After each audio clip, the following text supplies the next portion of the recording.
नमस्ते, जय श्री कृष्णा, राधे राधे। नाच के गीत चुटकुल्ला कह रहुआ बहुत सुंदर है। पूरा सुनना, सब्सक्राइब भी कर देना, शेयर भी कर देना, अपना प्यार दुलार बनाए रखना। दोस्तों, आप लोग को गीत सुनाती हूँ।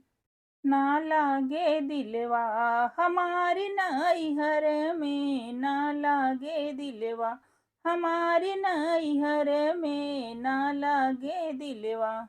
पहिला संदेशा ससुरी हमरे लाए, पहिला संदेशा ससुरी हमरे लाए।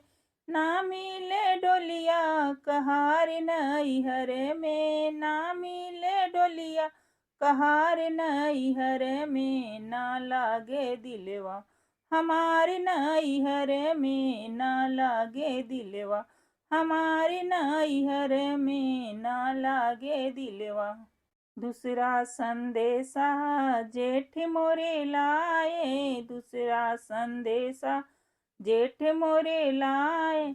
छूट जई है रहिया हमारे नैहर में, छूट जई है रहिया हमारे नैहर में, ना लागे दिलवा हमारे नैहर में, ना लागे दिलवा हमारे नैहर में, ना लागे दिलवा।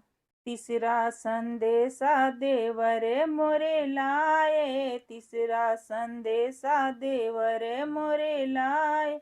ना मिली है मोटर कार नैहर में, ना मिली है मोटर कार नैहर में, ना लागे दिलवा हमारे नैहर में, ना लागे दिलवा हमारे नैहर में, ना लागे दिलवा।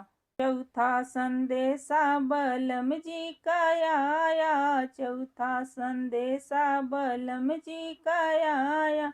चल दिहले अपने घर से ससुराल में, चल दिहले अपने घर से ससुराल में, ना लागे दिलवा हमारे नैहर में, ना लागे दिलवा हमारे नैहर में, ना लागे दिलवा हमारे नैहर में।